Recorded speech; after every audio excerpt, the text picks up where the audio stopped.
Welcome to Creature Guy Live Daily News. Give me your opinions and jump in the chat. Let's dive into the first article. And my name is Ethan. So, from Sci News, early Triassic marine reptile had platypus like bill. Well, this is very strange for any part of the Mesozoic when referring to any member of the Sauropodomorph lineage of reptiles, being most of the marine species that inhabited both the Triassic, Jurassic, and Cretaceous periods. So, Eretmorhypus carol a 28-inch, 70-centimeter long marine reptile that lived about 250 million years ago, or the early Triassic epoch in what is now China, likely used its platypus-like build to hunt by touch. Well, it's mentioning that considering platypuses have some of the most sensitive bills compared to, well, I'd say just overall skulls, most species of mammals today. But I guess you could say they take the place of whiskers of different species. Wow. It almost, yeah, it really does have a sort of a duck type of a look, but also platypus. Like even looking at the different fins, it's almost not a fin at all. It looks like something that could also be semi-aquatic, so I think going they on could to have done a land. little better with that.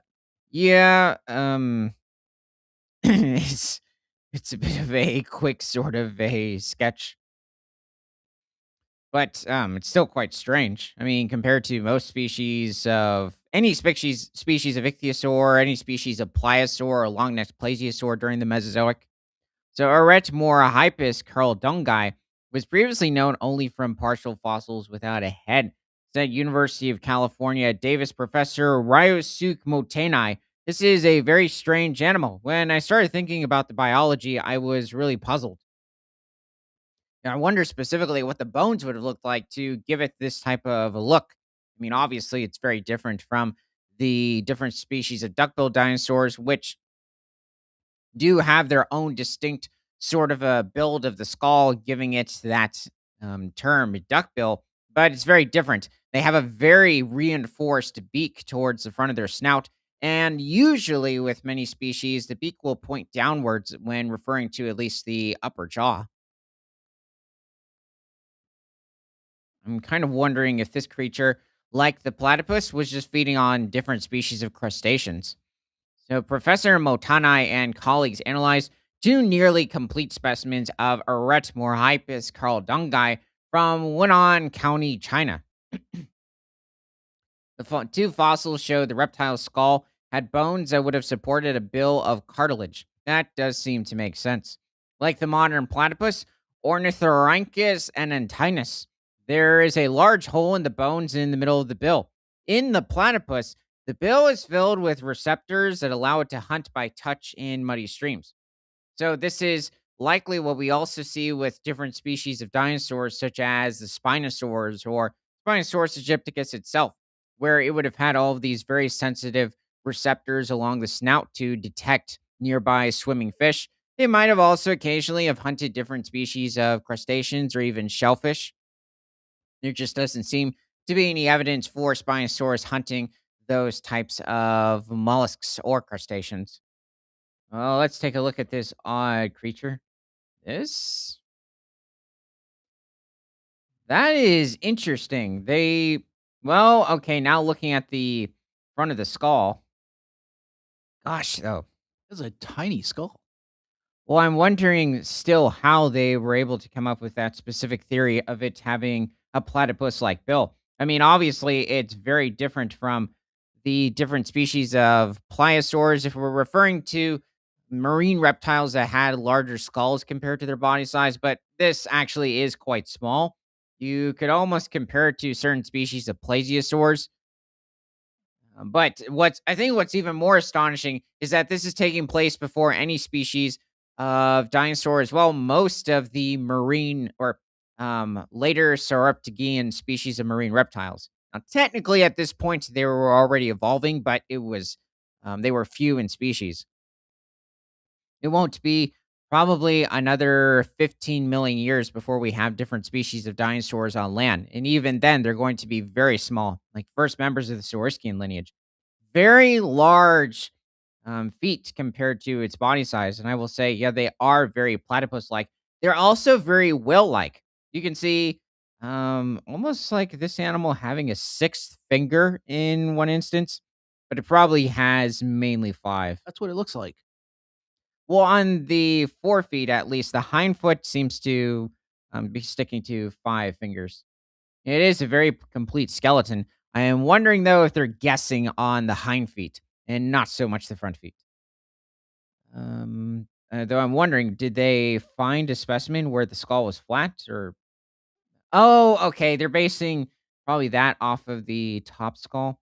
I'm guessing this animal was, yeah, probably not having a very strong bite force. Now, I guess let's compare it to a later relative, the Pylonitis. Oh, Peloneustes. So Peloneustes.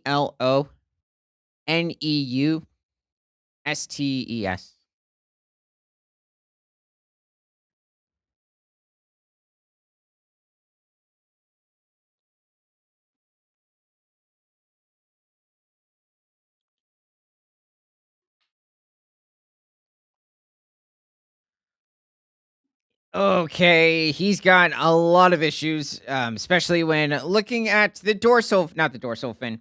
Um, its main like tail fluke should be much smaller compared to like different species of ichthyosaurs.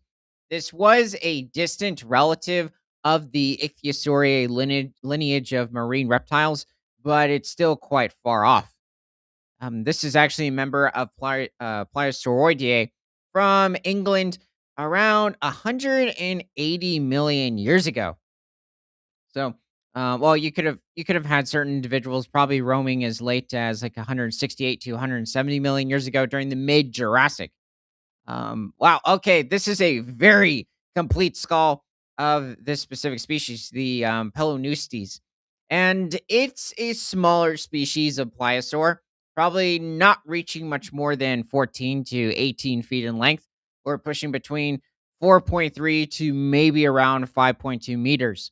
And likely, looking at the overall dentry of this animal, and how it's reconstructed a bit similar to Liopleurodon, and it's not too distantly related, but it has a bit of a weaker sort of a skull compared to other species of mid Jurassic pliosaurs.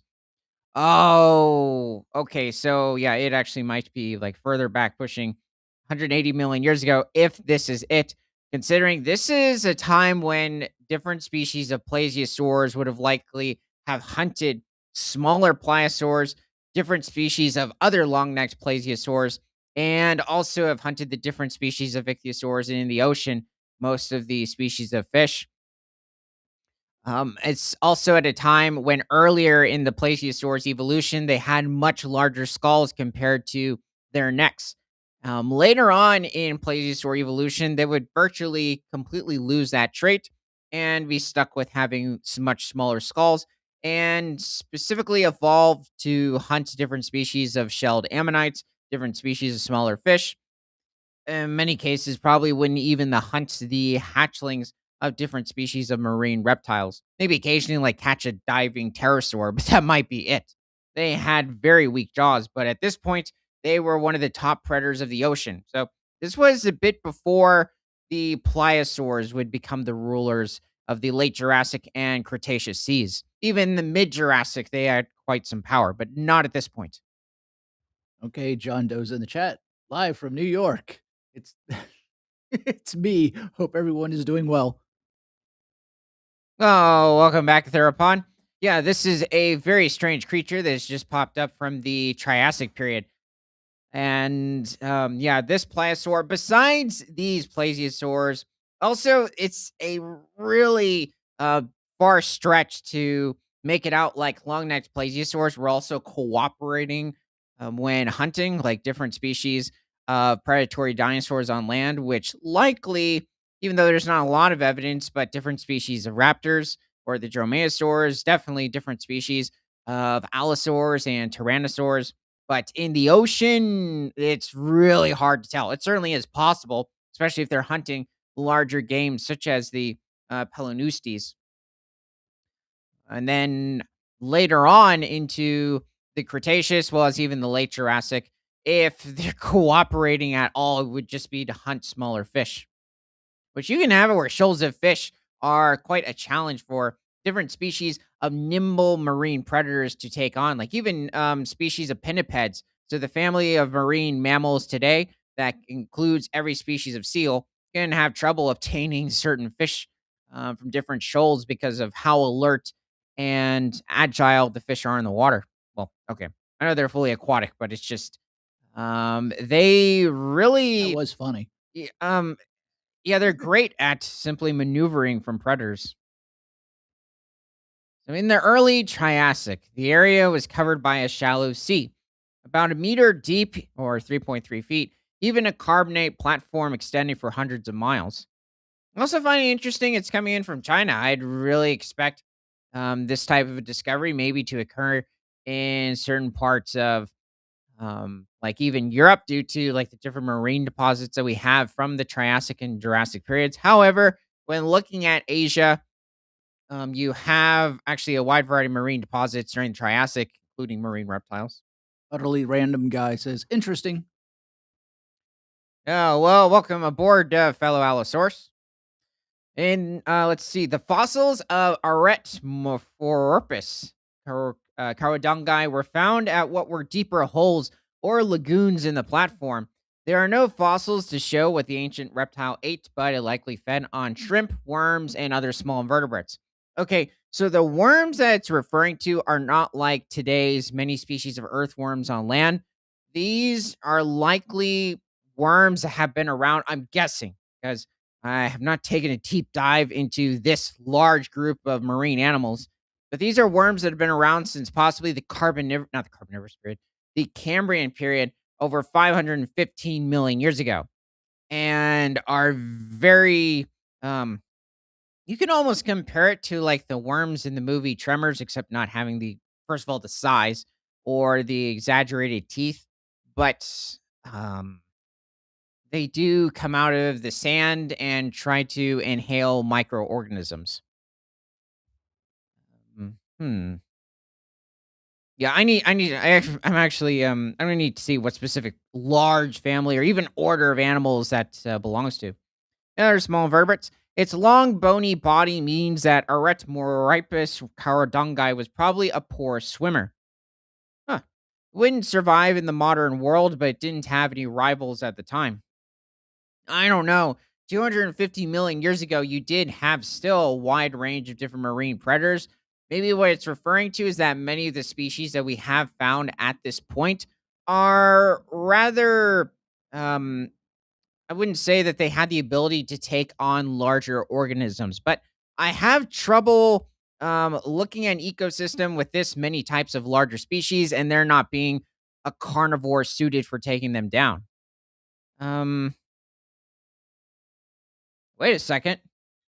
So related to the dolphin-like ichthyosaurs. Okay, that's I guess not too surprising considering there was a species not too far I guess before this creature was discovered that also had a very not necessarily platypus-like morphology, but almost like a bit of a humpback whale to an extent. At least it looks like it had the ability to have a very extended bottom cheek muscle. So likely to like inhale krill or fish. Okay. Let's bring up another species. This time a dinosaur from the Triassic. John Doe said, "Random question. Have you ever thought of doing a countdown of dinosaur movies?" I guess that would be like going from maybe Gertie the dinosaur in 1913, which was like about a, I think it was a brontosaurus with an Asian elephant. It's a very short film. And it's like going through maybe The Lost World 1925, maybe like even the Valley of Guanji, or definitely like Kong versus T Rex, up to what? Um, Even like different Land Before Time movies. Those definitely what 20 or more of those movies. Yeah, I mean, it's certainly possible. I'm wondering. I mean, maybe we could just bring up like different pictures, and It's just that with the whole copyright issue, if we were to bring up footage, but I mean, we could definitely, yeah, bring up just a wide variety of images and go over like the different, um, I guess, representations of the animals they got right, and then go into depth of the different problems that they had. So yeah, it's definitely possible or likely. Oh, okay. I guess let's do a species of prosauropod, the Ardonyx. Ardonyx.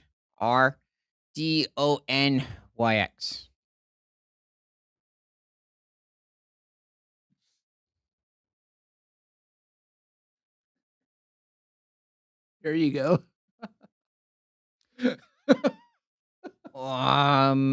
Yeah. Okay. He has a lot of problems. It's almost like it decided to combine certain 1800s depictions of like herbivorous dinosaurs and then combine it with the prosauropod slightly. If you look at the claws, they do have a slight bit of a prosauropod type of a build. Maybe even the tail to an extent, but besides that, this first of all, the teeth that this The teeth, the face. yeah, questionable creature has. You know what it looks like? It almost looks like they gave it the skulls of the iguanodons over in the movie Dinosaur. So with Aladar, and then gave them very serrated teeth. But this animal would not be suited for going after monkey puzzle trees and foraging on them. But there we go. That's much more realistic. So here he is. This is taking place somewhere around 215 million years ago. Probably even a bit earlier, like pushing 220 million years ago during the early late Triassic. And I believe this creature is also from South Africa. And, in fact, in South Africa, even further north into different parts of Lesotho, Mozambique, Tanzania, even possibly Kenya, we do find a wide range of different species of prosauropods coming in, not just from the Triassic period, but also from the early Jurassic. Whoa! Okay, so we either have maybe Streptospondylus, but I could be mistaking that for a megalosaur or Lelian sternus hunting this prosauropod. It's a bit too early for certain Jurassic species like Sultrivinator, Dracovenator, Simosaurus, so it's likely it could be the Lelian sternus. This is one of the largest species of Coelophysoideae to exist back in the Triassic, and this was also somewhere around 213 to 215 million years ago when this animal roamed. Probably pushing around 18 feet in length or pushing around 5.2 meters and probably weighing in at 13 to 1400 pounds or a little over 600 kilograms. Whether or not it hunted in packs is a huge debate, and that goes for almost all species of the coelophysids. This is also like one of the earlier stages of the neotheropod lineage. So this is after the different species of herrerasaurs like Eoraptor and Eodromius. Those aren't herrerasaurs, but they're close relatives. See, 2011. Yeah, I mean, these are really good models. The Ardonyx prosauropod is definitely much larger. It's probably reaching somewhere between 20 to 27 feet in length, or pushing between 6 to 8.5 meters. Yet probably weighed in at 1 to 2 tons, so much larger than the Lelian sternus. I do have a bit of an issue with a lone Lelian sternus going after a full-grown Ardonyx. I think the Ardonyx would just crush it. It could also, I mean, even just swinging its neck at it because of how much larger it is and the weight behind it could possibly heavily injure or crush the Lilian sternus and definitely using its tail. Someone made one that looks like a dragon. Oh, yeah, that's interesting. It does seem to be that it's possible this animal might have been quadrupedal, but definitely bipedal at times. The prosauropods, it can be a bit debatable depending on the species as whether or not they were able to efficiently run. With certain species, like even to the early Jurassic, like certain species from China, it does seem to be in some instances. Well, wait, was it China? I'm Antarctica. That's what I'm thinking of. They likely had the ability to somewhat run. These animals would give rise to the later sauropods of the Jurassic. But yeah, I think it's interesting. Okay, one last one. Plumage. I mean, also considering they're covering it in feathers, that's odd. Like we don't have any evidence for prosauropods having feathers. However, okay, this is a very strange individual. Um, I mean, it's fine. He has very short arms, though. He definitely would be strictly bipedal. It'd be very dangerous to put much weight onto his forelimbs. So these also were herbivores, so they're feeding on some of the earlier species of ferns, different species of conifers during the Triassic. So finishing off with the odd platypus-like marine reptile, Ritmoripus caradungi evolved in a world devastated by the mass extinction event at the end of the Permian era. The fossil provides more evidence of rapid evolution occurring during the early Triassic. Yeah, this is about 2 million years after the massive Permian extinction, but you still had a wide variety of animals that continued to cling on at this point and actually become quite successful and create a variety of different species, especially like the terrestrial tusked dicynodonts, or members of the Stellacaridae lineage of proto mammals. Okay, let's head forward in time to the Mesozoic. I mean, another part of the Mesozoic. So from Sci News, new Jurassic Sauropodomorph Dinosaur unveiled. Paleontologists have discovered what they say is a completely unexpected new Sauropodomorph dinosaur that lived 200 million years ago, or the Jurassic period in South Africa. It's about million years after the Triassic would have ended. Who do we have here? Wow. Those are the largest arms I have ever seen on any species of prosauropod. This thing is the Popeye of prosauropods. But then there's this little guy. Some heterodontosaur or early um, member or relative, you could say predecessor of the ornithopod lineage of dinosaurs, possibly an earlier heterodontosaur. But those arms, they're likely a little too large compared to its body size. Prosauropods in general tend to have quite lean types of arms, not necessarily too bulky. That's not really something you're going to see until the sauropods evolve. But that won't be at this point for another at least 20 million years. Named Ledumahadai. Oh, yeah, it's even heterodontosaurs. So, named Ledumahadai Mafube. Oh, yeah, he's African. The new dinosaur species weighed 12 tons. That is immense for a species of prosauropod, even to the early Jurassic. Stood about 13 feet or 4 meters high at the hips and is one of the closest relatives of sauropod dinosaurs. Um, Yeah, he's a little far back to make it out like no, no, no. Like he's a very close uncle to the different species of early sauropods, like Volcanodon, Shanosaurus. Who else? Like earlier species of Mamancosauridae. It's a little soon. Sauropods weighing up to 60 tons. They could weigh much larger or a bit heavier. Include well-known species like Brontosaurus. They ate plants and stood on four legs, posture like modern elephants. Wait, how large was Brontosaurus? Brontosaurus is probably pushing around 30, maybe 35 tons. It's a much more heavily built member of the Diplodocid lineage. So he wasn't weighing 60 tons. No. Even like Brachiosaurus, Giraffatitan, that's far over their realm. Supersaurus, possibly, but even that seems a bit heavy for Supersaurus. It might be pushing like 40 to 45 tons.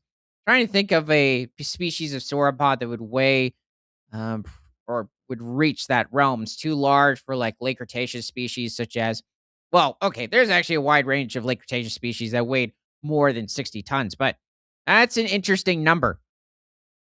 Hmm. It's not hitting me at the moment. I'll find them. So Ledumahadai Mafube evolved its giant size independently from sauropods. I bet like Timon and Pumbaa would love this creature. It shows that even as far back as 200 million years ago, these animals had already become the largest vertebrates to ever walk the earth.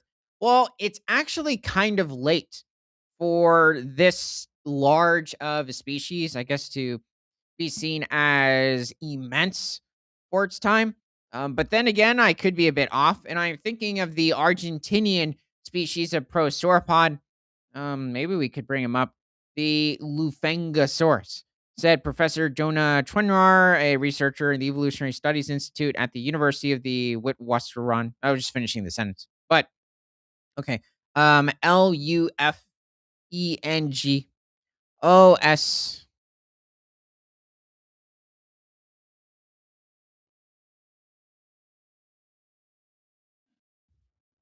This is interesting. There's completely different skeletal models in different museums of it.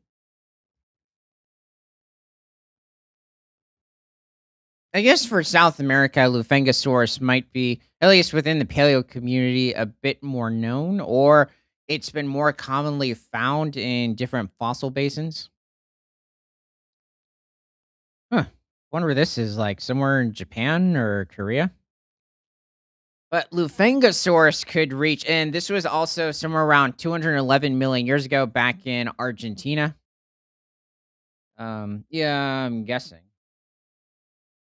Let's see. Oh, it at least could weigh somewhere around 8 to 9 tons. Also pushing around 40 feet in length or 12 meters. So now it said with the new species of South African prosauropod from the early Jurassic that it could reach 13 feet in height or 4 meters. Well, that's the height of T Rex. So that is quite astonishing for a prosauropod. It might have been similar for Lufengosaurus, but I think Lufengosaurus is a bit shorter in height. I'm guessing there's maybe a ruler that's supposed. Oh no, it's showing there's a rib. Supposed to be in a certain area, or it's one of the only ribs we have found of Lufengosaurus. I will say though, Lufengosaurus has huge hind feet, like very wide too.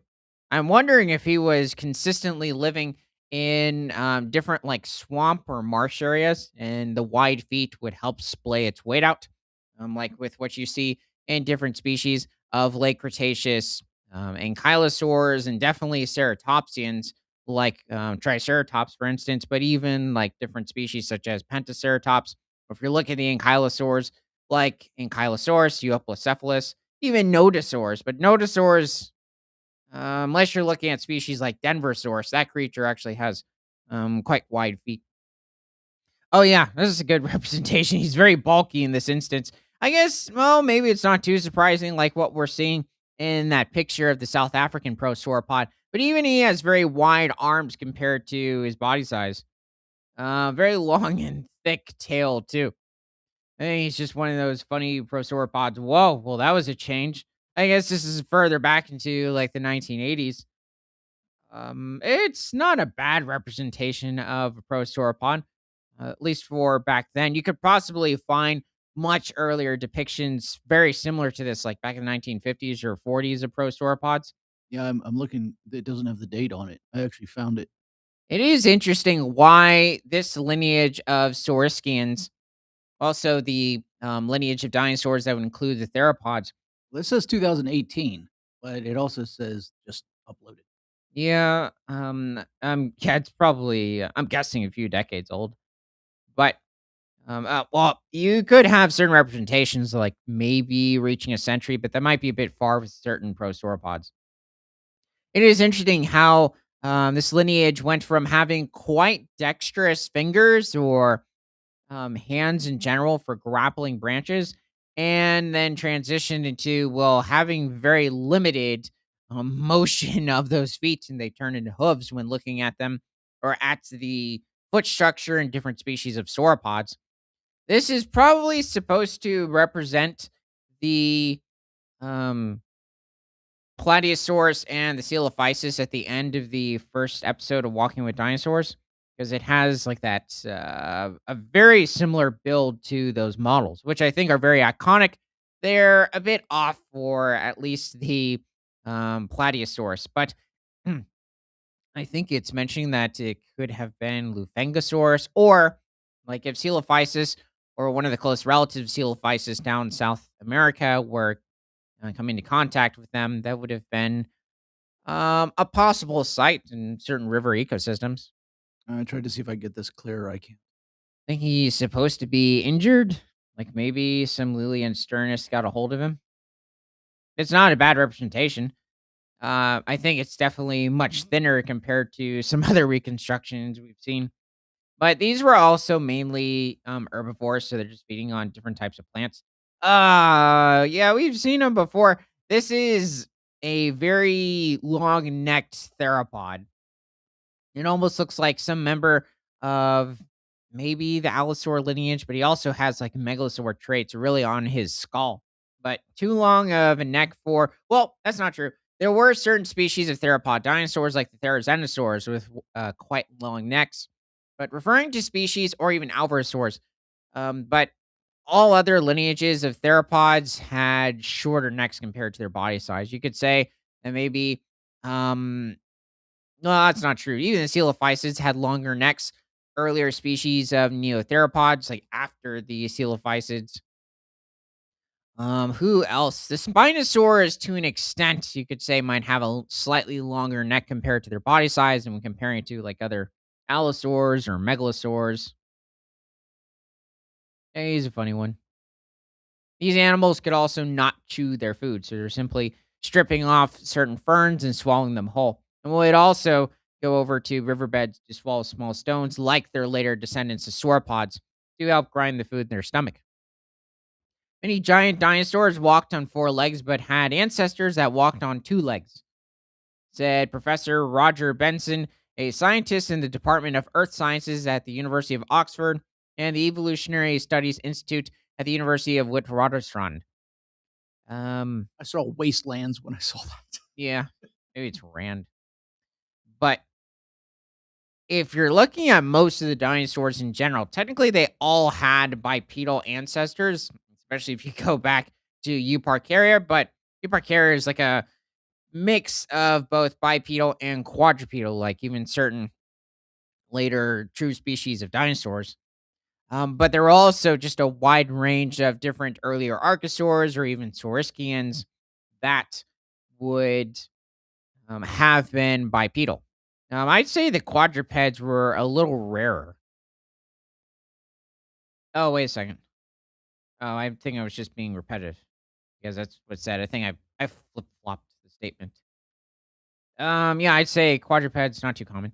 Paleontologists want to know about this evolutionary change, but amazingly, no one came up with a simple method to tell how each dinosaur walked until now. Well, it's unfortunate we don't have part of the head of Lufangosaurus, but these must be some immense back vertebrae. Looks like we have a slice of, well, a chunk, I'd say, of a cervical vertebrae or of the neck, and maybe a couple in the tail or the caudal vertebrae, a little bit of the pelvis, and a femur or a thigh bone. It Oh, looks like we've got part of the ulna, a forearm bone, and three toes. That's, well, three parts of the toes. So it doesn't seem like any claws. So it was found over in the Clarence Formation in, okay, adjacent to Lesotho, a little country in East South Africa. Let's see. So to determine whether Ledu Mahadai Mafube walked on two legs like its ancestors or on four, the researchers developed a method using measurements of today's animals. The method involved taking measurements of the thickness of dinosaur limbs to infer their weight and how many limbs that weight must have been carried on. I think this goes for a wide range of different prosauropods. Okay, let's bring up a much larger species. So I guess the Chuanhenosaurus. So Chuanjeninsau.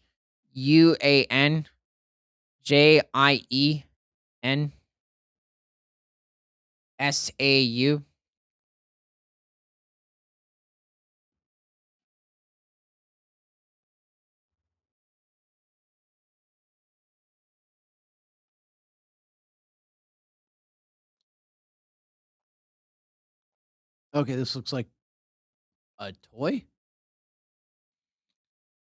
Well, that's an interesting first model. Yeah, this is one of the earliest species of large sauropod to evolve. So this is taking place around 168 million years ago over in China. And this creature was probably pushing somewhere around 82 feet or probably around 26 to 29 meters and probably weighed in at 30 tons. So this is an early species of Mamenchosauridae, so which would include the later species of Mamenchosaurus.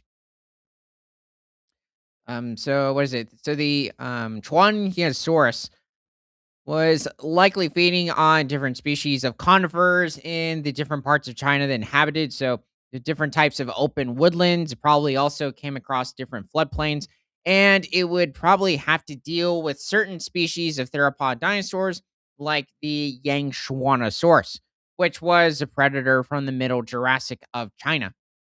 Yangtzuanosaurus, which is possibly the carnivores in the picture, was pushing somewhere around 30 to 35 feet in length, or 9 to nearly 11 meters, and probably weighed in around 2.5 tons. So this was one of the contemporaries for the Troyangosaurus.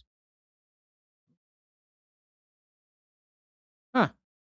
I guess it's not a bad representation. I'd say the dinosaur in the background would more likely fit the look for Troyangosaurus.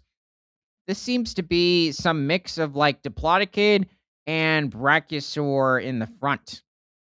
I'm not sure who this would be.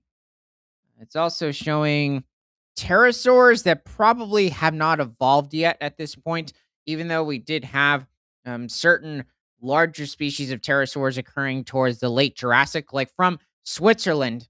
There was a species I think found in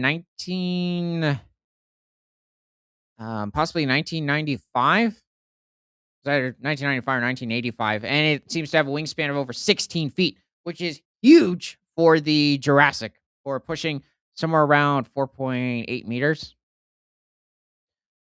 Um, yeah, Well, it's he a looks little. happy.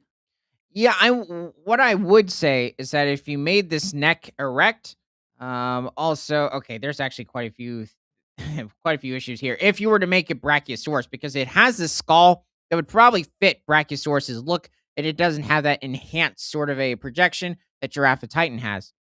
Um, Another problem is that this animal has a huge well, not necessarily huge, it's fine for the length, but it's too high off the ground or far up the ankle or metatarsal bone. Well, shouldn't really be on the metatarsal bone, it should be along with the other toes or phalanges, the thumb claw. It's almost like an iguanodontid sort of a thumb spike, which is not really a characteristic that you see on different species of sauropods. But besides that, this doesn't really fit the look. Well, actually, change the skull shape, make it look more of like a diplodocid, like even Diplodocus or some type of a Mamenchosaur, because there are many members of the Mamenchosaur lineage, like over 20 different species. Um, no, this might fit the species Volcanodon from the early Jurassic of around like 180 million years ago. 180 million years ago, but nothing like the different species of Mamenchosaurs. Mamenchosaurs are truly defined by having that very long, sleek sort of a build, or even gracile. Some cases having necks that reach over 30 feet in length or pushing around 9 meters. I think there might have been a certain species of Mamenchosaur that had a neck reaching over 40 feet or 12 meters. This animal seems to have more of like a Volcanodon look. So a shorter neck compared to its body size, not necessarily short overall, but also having just a more erect sort of a core body structure. The Mamenchosaurs, they lived for quite some time. I'd say they first evolved somewhere around 180 million years ago, and they were a bit smaller at the time too. But they would continue to thrive until around 114 million years ago during the middle early Cretaceous period. It is a huge mystery as to why this group of large sauropod dinosaurs went extinct. But the diplodocid lineage that it belonged to would still thrive into the early late Cretaceous around 90 million years ago. Okay. I'm wondering. No, I was looking at the pterosaurs. Okay, let's see what else is going on. So back to the prosauropod of the early Jurassic of South Africa. The team's findings suggest not only that this dinosaur was a quadruped, but also that many other early sauropodomorph dinosaurs, often called prosauropods, were experimenting with walking on all fours. The discovery shows that gigantic body sizes were possible in early four legged dinosaurs, which arose from earlier two legged species.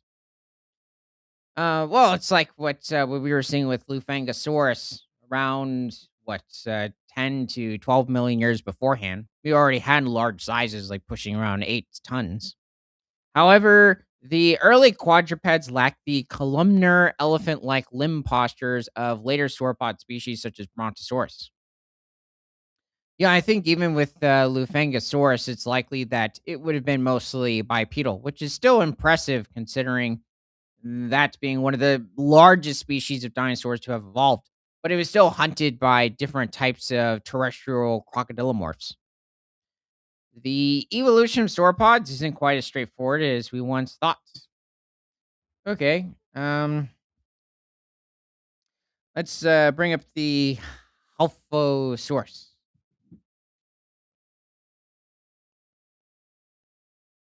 Hauffausaurus. It's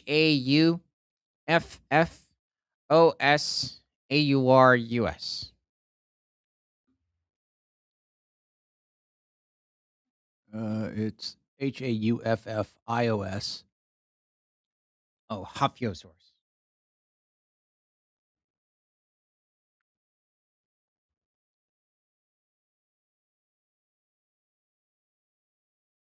Okay. Yeah, I'm not a dinosaur, a marine reptile. So this is an early species of pliosaur. So this is pushing somewhere around 180 million years ago and might have also been discovered off of the Oxford Clay Formation over in England. So this Some of them creature, have little faces on them. Some of them have huge. it has a much more delicate sort of a skull structure compared to certain later species. It also was just probably feeding on different species of ammonites and squid, like it's showing different species of fish. Whoa. You know what this reminds me of? That weird Walking Dead. no, it's that movie where I think there there was a person that raised like a different version of the Loch Ness monster, I think, over in Scotland. Baby? Maybe. Yeah, it took that's what it Eh, reminded me of. You mean they raised it was in Africa? It was a rainforest. Was it No, no, no, it took place over in I think somewhere in the British Isles and oh, they then it grew it wasn't from it wasn't Baby. yeah, they grew it from a little thing and then it became like I don't know 40 to 50 feet, but that's what it reminds me of. And then mixed with the seahorse to an extent. I would say though, I don't think this is necessarily it. It's a very odd representation for any type of pliosaur species. So it's definitely one of the earliest species of pliosaurs. They weren't too common over 180 million years ago, but this is very similar to the earlier, well, the species that I was referring to earlier, the Plesiosaurinades. This is a slightly better reconstruction, except this tail should also have a much smaller tail fluke, like barely extending from the core of the end of its caudal vertebrae. Also, the fins seem to be a bit short. Probably should be a bit wider compared to its body size. This fin is definitely far off. It should be a bit more pointed, like this structure. Also, what's his nostril doing right up against the side of the skull?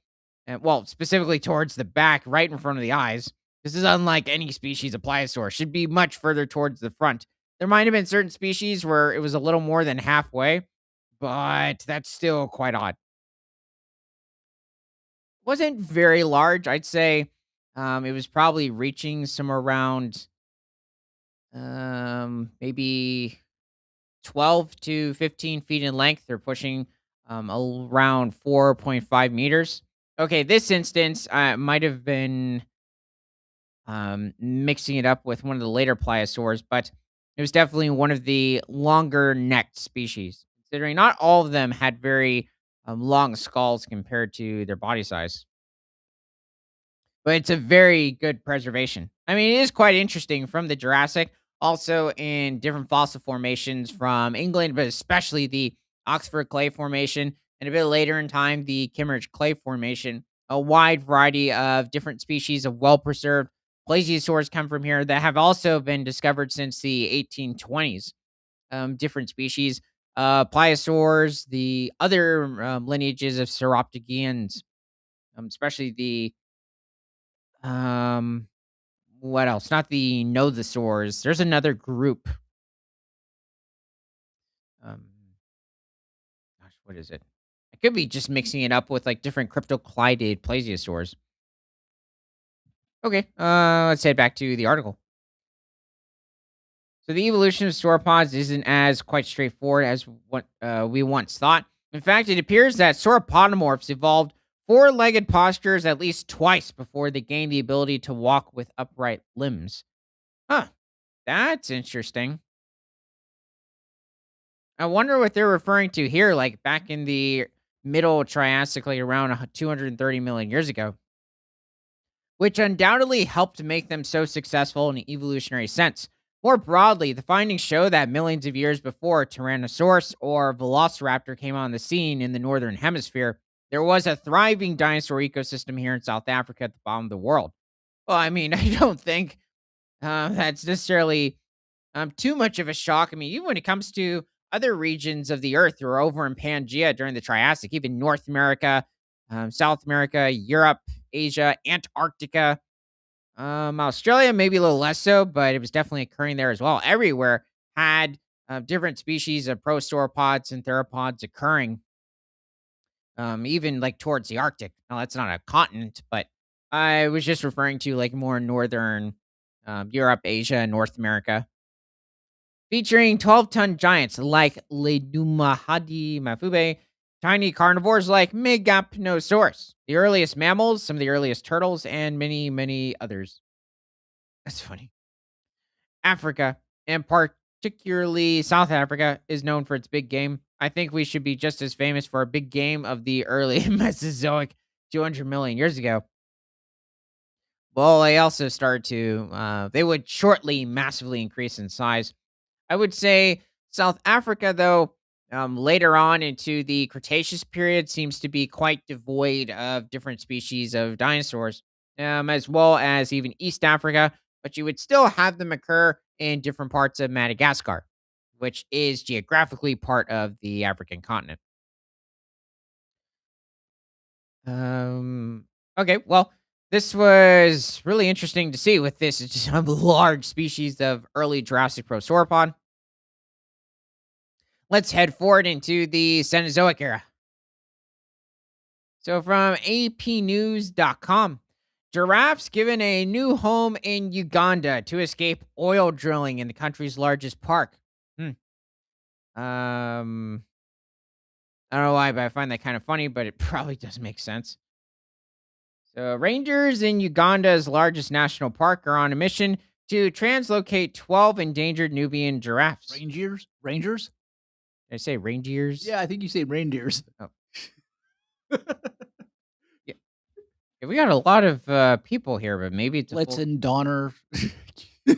Oh, like reindeer. Yeah, I bet they would have helped out. Like, it's okay, man. We have freshly imported. No, wait, they wouldn't eat moss or lichen. Um, hmm. I'm guessing like Blitz and Donner probably hired like zebra or antelope in Africa to harvest stuff. Anyway, from Murchison Falls National Park, Uganda. On a cold morning in Uganda's largest national park. So this is over in East Africa, a bit west of Kenya. Rangers chat and sing to lift their spirits ahead of the start of a daunting wildlife project considered critical to conservation, moving the new Nubian giraffe to a new home. Uh, it's probably like Nickelback or something. So, rangers at Murchison Falls National Park on Tuesday began to translocate 12 endangered Nubian giraffes, Earth's tallest land animal, 106 kilometers or 65 miles to Ahe Wildlife Reserve. The project, expected to last a couple of days, is intended to preserve the species population, enhance biodiversity, and diversify tourism opportunities. So within Uganda, you have, I think, somewhere around maybe 3,000 giraffes in the country. Elephants are pushing around 5 to 6,000. Hippos, I think it's somewhere around 1,500 to 2,000 hippos in Uganda. So an estimated 40% of Uganda's oil deposits are in the Murchison Falls area and within the park. In recent months, there have been increased oil drilling activities, including heavy machinery movement through the national park, despite years of opposition from environmentalists. I guess not too surprising. So, Uganda is pushing to produce its first oil from the area. In June 2023, Total Energies officially began drilling for oil in the Tilenga project area within the park. Also, if we're looking at the lion population over in Uganda, it's about 2,500. Hyenas, spotted hyenas specifically, it's a bit of a question. I don't remember specifically how many like there were per square kilometer, also in specific areas of the country, because like pretty much everywhere in Africa, I think it's made out like they cover the whole region, and they're really, I consider them kind of rare, considering there's only like maybe 45,000 spotted hyenas in all of sub-Saharan Africa. Let's see, anybody else? Black rhinos are still at the moment non-existent or extinct in Uganda. They are native to the country. There was, however, in the past year, about 61 rhinos that were moved from, I believe, South Africa to Uganda. Let's see. Cheetahs, big question. I do not know how many there could be. So Patrick Atamnidai, the Uganda Wildlife Authority Assistant Commissioner for Veterinary Services, who led Tuesday's giraffe translocation, said establishing new animal populations in other protected areas will reduce pressure on the current habitat if there is significant damage from drilling. Um, I would think you need to restore the vegetation, the overall habitat first before reintroducing the animals, unless that's already occurred. Uganda wants to expand the range of the critically endangered giraffes because of oil and gas activities, tourism development, climate change, what? Anyway, bush encroachment, and invasive species. Bush encroachment. I'm guessing it's referring to maybe certain species of shrubs that have in certain parts of Africa overtaken certain regions. Like Isn't sub-Saharan Africa hot? it is. There are certain areas really in South Africa, not including Mount Kilimanjaro over in southern Kenya, which it's always made out like that's the only place with snow over in Africa, and that's not true. It'll also snow in northern Africa, but that's not sub-Saharan Africa. Over in South Africa, it will occur now and then. There's actually quite a bit of sub-Saharan Africa, at least in the morning, certain parts of the year. It will dip to freezing, or at least 32 degrees Fahrenheit or 0 degrees Celsius. But then there's snow will occur in certain parts of the higher elevation regions of South Africa. But there's also like a wide variety of different climates within sub-Saharan Africa. But yeah, for the most part, it's hot, humid. Let's see. There's more. This is shrinking the habitat of wildlife here, but especially giraffes. Time to die said of the animals. It could grow up to 6 meters or 20 feet tall. I guess that would be one of the largest bulls. 20 feet is actually incredibly tall for a giraffe. It's usually like around 18 feet and weigh up to 2,000 kilograms or 4,400 pounds. That's a heavy bull as well. 4,000 pounds is certainly possible, or around 2 tons. 4,400, that's really topping the record. So having a seed population somewhere about 100 kilometers or 62 miles away from here within the same conservation area, the same zone is the right conservation decision to make. And a final briefing from Atemnidai. So, New Giraffe Home is a rejuvenated wildlife reserve. So it sounds like they did some restoration here. The exercise kicked off as officials directed 3 giraffes into waiting trucks, where tree branches were mounted for the giraffes to chew during the journey. At a high wildlife reserve, a dozen rangers awaited their arrival. The animals could not wait to get off the trucks and into their new 166 square kilometer or 64 square mile home. It doesn't sound too large, at least by a migratory stance, but I guess it's fine for the moment. Hopefully, there's a larger corresponding area. The reserve once had a diverse wildlife population that was wiped out in the early 1980s because of rampant poaching and prolonged insecurity in the country. The introduction of the Nubian giraffes to the reserve is part of an ongoing ecological restoration effort. In addition to the giraffes, other wild animals such as southern white rhinos, buffalo, zebras, and hundreds of Uganda cobes. Forgot what a cobe is. Are being reintroduced. So I'm guessing this is adjacent to where they reintroduced they're introducing them here. Southern white rhinos are not native to this far north in sub-Saharan Africa.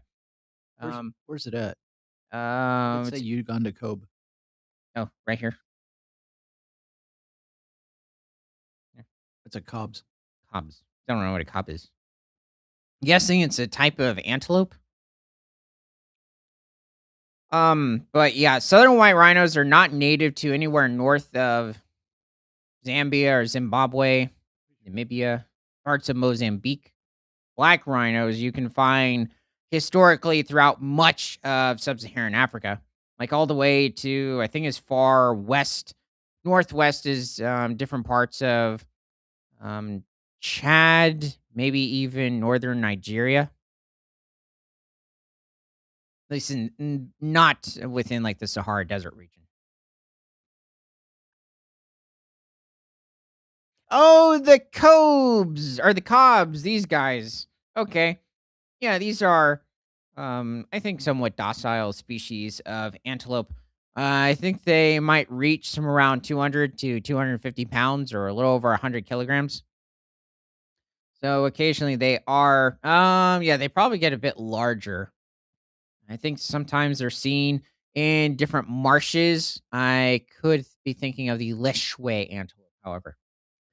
But, you can find them in, like, different parts of, Mozambique, Zambia, possibly certain parts of Angola. No, you're right about their weight. Oh, they're around that size? 207 pounds. Yeah. Oh, okay, so maybe a bit smaller.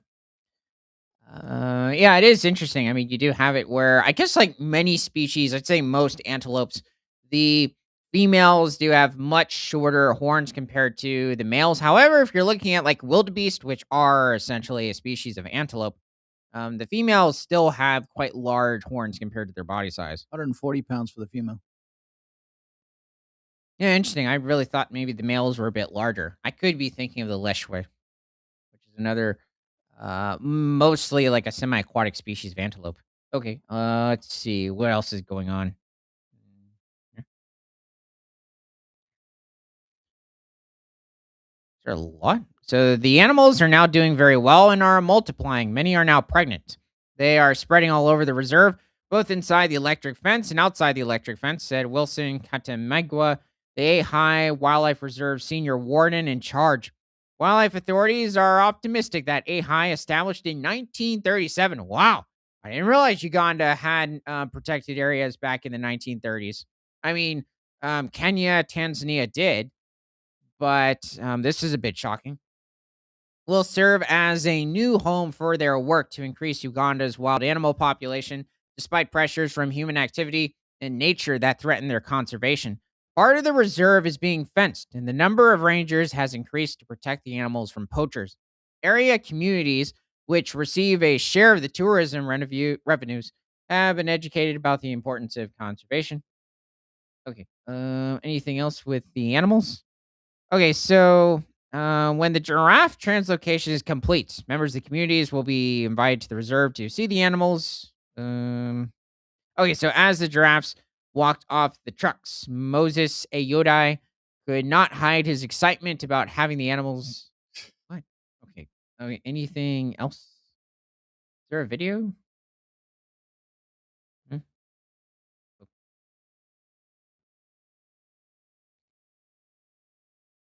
Oh. Oh yeah. So he's blindfolded. Um. You take a blindfold off something that oh, and they Yeah. let it go. So I'm guessing, was that when they first Eh, sent him into the truck, or or I have they think just that been was. released? Oh, okay. So this is when they're tranquilizing him. Uh, I'm not.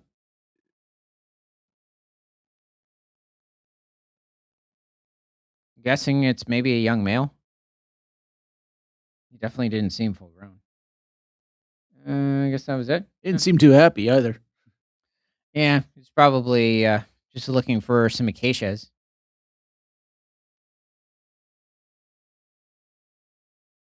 Yeah, I guess that was a fine make a sword toy model.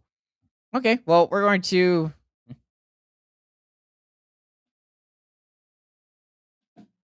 I get to throw any up. Oh, right. Okay. Um, sure.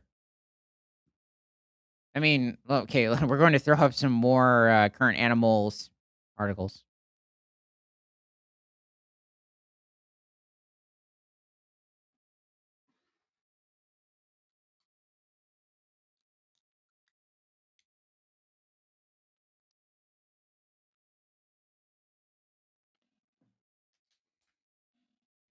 Okay, so this is strange from news4jax.com. Great white shark pulls lifeguard underwater at Scarborough Beach. I don't know where this is, but this definitely sounds oh, whoa. So Scarborough, Maine. Over in New England, a great white shark grabbed a lifeguard's rescue device and pulled the lifeguard underwater Saturday afternoon off Scarborough Beach State Park in Maine, according to the Scarborough Police Department. Officials say the lifeguard was operating a rescue boy yeah, in the water when the shark grabbed the flotation device and pulled him approximately 5 to 6 feet below the surface. He was able to free himself from the strap attached to the buoy and swim safely back to shore. Okay, so that sounded like at first like it grabbed his leg or something, and luckily it was just the inflatable device. Uh, let's see. Where's okay? Bystander reported seeing the rescue buoy launch approximately 6 to 8 feet out of the water shortly after the lifeguard began swimming back to shore. Shark expert John Kysholm with the New England Aquarium reviewed the reported activity and corroborated the encounter. The lifeguard was then able to swim to shore. Scarborough Beach State Park closed to swimming for about an hour. That's funny. Following the encounter, while lifeguards and public safety personnel assessed the situation, monitored the surrounding waters. It's kind of funny. I mean, it's not the same thing. Great comparison, but it kind of reminds me of like seeing the post interviews of people after they just saw the movie Jaws, and the interviewers asking them like, "Are you afraid to now go back into the water?" And I think this was also adjacent to a major beach somewhere in the United States, and they said, "No, I'm going back out." I mean, you already know that they're out there, but I They think like they did say it caused like a 70% decreasing of people going to the beach after the movie came out. maybe it was just like specific beach areas that are already known to have sharks to the area, and huh, maybe it was a biologist. Officials Or the say, person just wasn't afraid from it. yeah, true. Officials say a significant number of white sharks have been observed in the waters off Scarborough Beach State Park and Huygens Beach. Recent sightings have included multiple sharks moving through near shore waters and sandbar areas. The Scarborough Public Safety Team is urging beachgoers to use caution when entering the water, noting that shark activity remains an ongoing concern in the area. Officials are asking people to pay close attention to lifeguards. I think it's like now you're the lifeguard. Me so the lifeguards don't get eaten. Yeah. posted beach advisories and to immediately exit the water when instructed. Swimmers are also advised to avoid areas near schools of fish. So, yeah, that's going to be easy to see. Seals or where birds are actively feeding and to avoid swimming alone. Well, I think it's when the seals are having their pups, then it becomes a bit more of an issue. But if you just have a bunch of adult seals, usually the shark, well, sometimes is going to be like avoiding the seals because they'll fight back. However, you don't have sea lions in this area. It's mainly like the different gray seals in the region, which could still, fight back against the shark. Um, Depending on the individual, they can reach like California sea lion sizes. There's, I think, three other different species of seal that inhabit the area. There might be like some of the most southern populations of ring seals in the region too. Possibly, is it the harbor seals or the? I don't think harp seals. I think harp. Well, I'm trying to think of the one with the species that has the large red inflatable, um, like balloon, like projection on its snout. But it inhabits much further into the Arctic. I mean, so does the ring seal and many of the other species in this region. Okay, anything else? The town reminds the public that shark activity can occur close to shore in relatively shallow water. Um, okay, that's funny. So, protect the lifeguards too. But any shark sighting should be reported to lifeguards or local public safety personnel. It's almost like I know you're trying to rescue someone here, but there's a shark. I think you should just head back to shore. The town of Scarborough, says it will continue to monitor shark activity and provide additional information as conditions warrant. Okay, I have one last one. Oh, search. I think I've heard of that um, research project. Okay, so from news.mongabay.com, so heading from the ocean to the tree canopy. Amazon canopy bridges enable 15,000 wildlife crossings without a single roadkill. Whoa. Wow.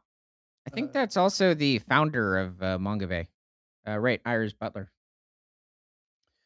Let's see. So, well, he seems pretty relaxed. Wow. I don't know what species of monkey this good. is. Here's Orange beard. yeah.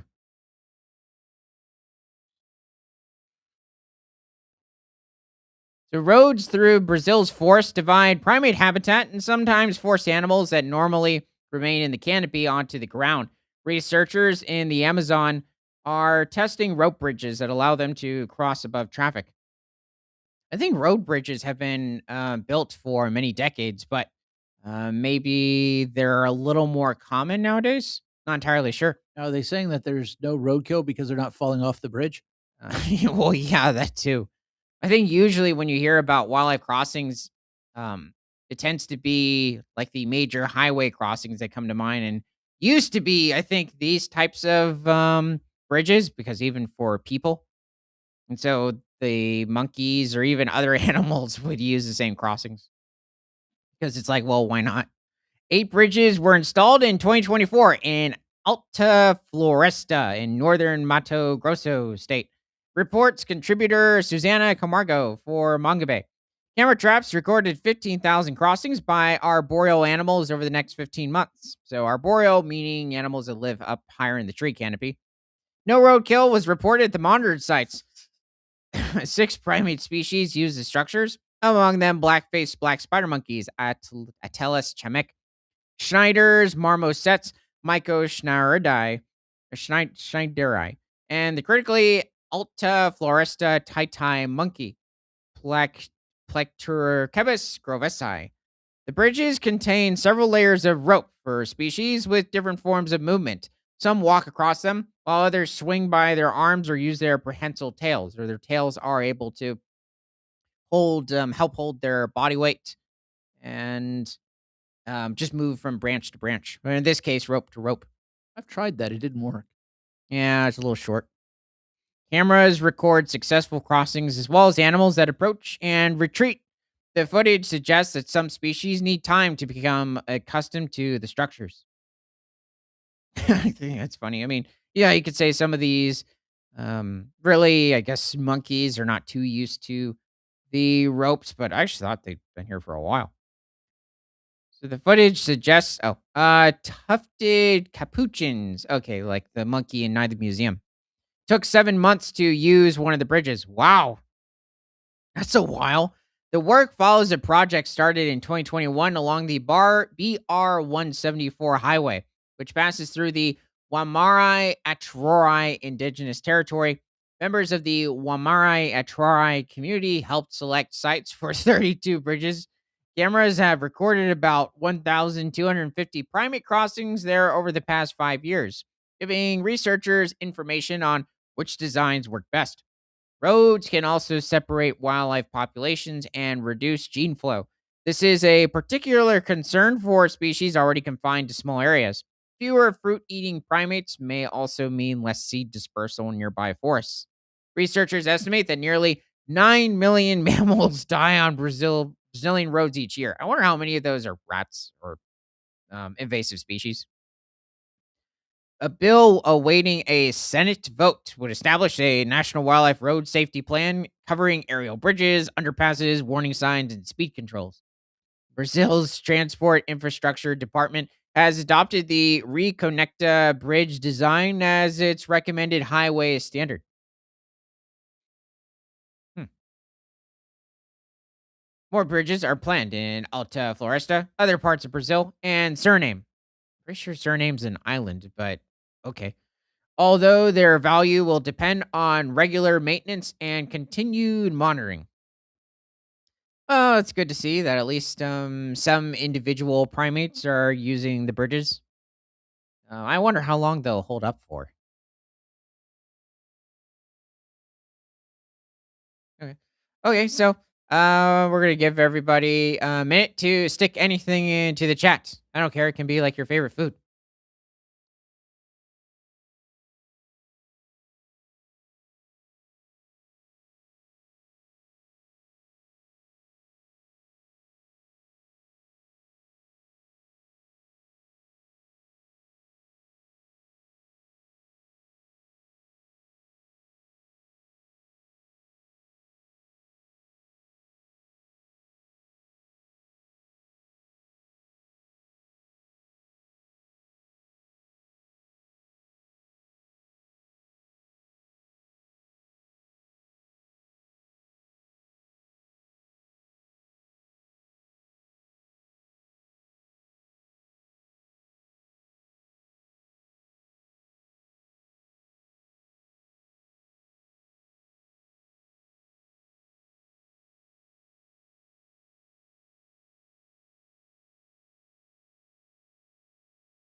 Okay. Well, thanks for joining. From prehistoric to present, my name is Ethan. This is Creature Guide Live Daily News.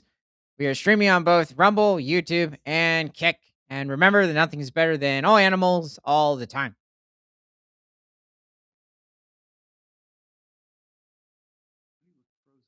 Oh, it looked like the screen was frozen the way